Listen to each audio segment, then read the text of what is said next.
Hey guys, welcome back to my channel where I share weekly information, tips and how-tos on investing and finance. So today we're going to look at why you can't afford to not invest. So everyone's heard it or they've thought it themselves. They can't afford to invest or they can't afford to do it now. Now might not be the right time. I want to do this, I want to do that first.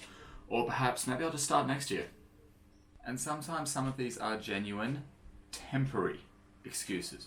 So let's say something unexpected has come up. So there might be bills. So let's say you've got vet bills, medical bills, or perhaps even you've lost your job. So these are times when you need to sort these issues out first before you can even think about starting to invest.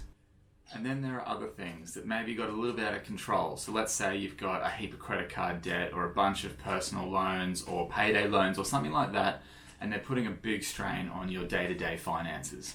So when it does come to those unexpected events like your medical bills or your vet bills, we just need to deal with them as best we can at the time and then move forward and prepare for the next one, because there will be another one at some point in time. So to prepare for the next one or whatever may happen in the future, we just need to put a little bit of money away. So whether that is we put a little bit away each week after we've sorted out the previous one, or we sell some stuff, or whatever it happens to be, just get a little bit to the side so that you're prepared should something come up. And once you've got that sorted, you're pretty good to get started with your investing. Now when it comes to the personal loans, payday loans, or credit card debt, they're a bit harder to deal with because they can get quite out of hand and they do have interest that you have to pay on them. So it's going to be a lot of work that needs to be put in to actually get those sorted on track and move past them. Now the credit card debt's the big one here because in Australia we're looking at say 20 to 25% depending on which credit card you have. So let's say we have $10,000 of credit card debt and we are paying 23% interest on that. So how long will it take us to pay that off? So let's say we pay $50 a week. It'll take around 14 years to pay that debt off, and you're going to pay $23,000 in interest. Now, if we say we have the same debt and the same interest rate, but we pay off $100 a week, so we've doubled that, it takes less than 3 years to pay it off, and you only pay $4,000 of interest. So that is a huge difference of 11 years and almost $20,000 in interest. So with a little bit extra hard work, you can pay it off much sooner and get started investing and making your money actually work for you. Let's look at why you can't afford to not invest and why you need to start investing as soon as possible. Firstly, the super low interest you receive on savings accounts means it is not possible to grow your wealth while putting it into a savings account. Yes, you will save money and you will build and build, but it's not working effectively. At 0.05% interest, and let's say inflation is at the RBA target of 2 to 3%, your money is losing value every year. You're not going to get ahead if your money is losing value quicker than you're gaining money via the interest. You simply cannot make money by putting it into a savings account and just letting it sit there and build interest. But you can check out this video for more information on that. Now, the main reason to invest and to start investing as soon as possible is compound interest. And really briefly, compound interest is simply interest on the money you've put in plus interest on that interest. So the longer you take advantage of that compound interest, the more money you're going to end up with in the future. Let's make compound interest make a bit more sense by going through a few examples. Alright, so for the compound interest, I'm going to use the calculator on the Money Smart website in Australia. It makes it quite simple and it's easy as to use. So for our initial deposit, we're going to go with $500 because that is the minimum required initial investment amount in Australia. And let's start with $10 a week. We're going to deposit, that's weekly.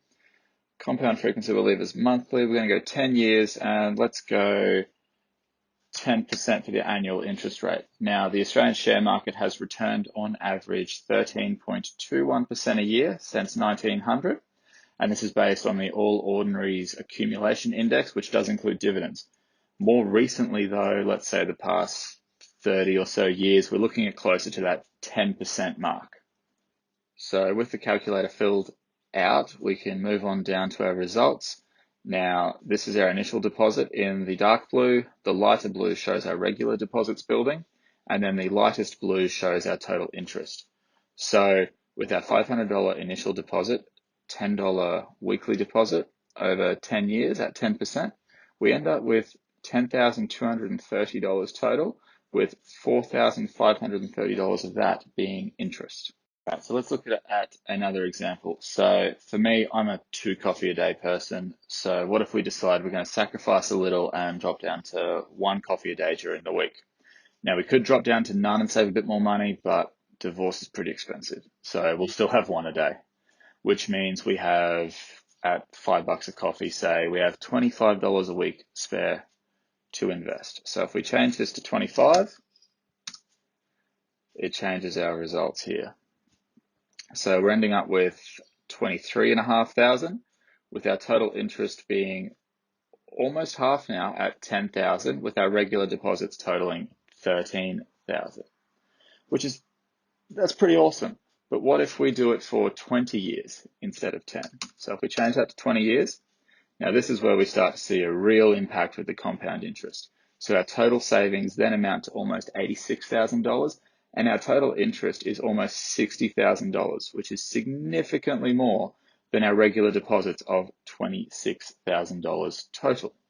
Now, for interest's sake, let's say that you have $500 a month to invest. So we'll just change this, and you're going to do that over 20 years. Now, this is very interesting here. So your total savings will be $383,000. Your total interest is $262,000, with your regular deposits only being $120,000. So that shows the huge benefit of compound interest. So if we have a look here, from about 5 years, it really starts to accelerate, and you can see that the compound interest component overtakes the initial deposits very rapidly. As you can see from those examples, the sooner you start, the better off you'll be. Start with a little now and build as you're able to. Don't wait until sometime in the future when you might think you'll be more prepared or you'll feel better about it, because you will miss out on valuable compounding time and the huge financial benefits that come with that.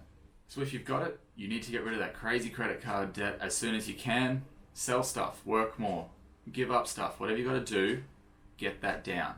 And then you need to have some savings to cover those unexpected events that might come up. So build that up however you can, much the same as getting rid of that credit card debt. Drink less coffee, maybe have less takeaway or takeout, and maybe even just sell some stuff. So once you've got rid of that credit card debt and you've got those savings, then you're ready to start investing and building your wealth. And remember, the compound interest from your frequent investments will grow your wealth significantly over time, so the sooner you start, the better off you will be. If you want more tips for investing in finance, check out my Instagram. Cheers, bye.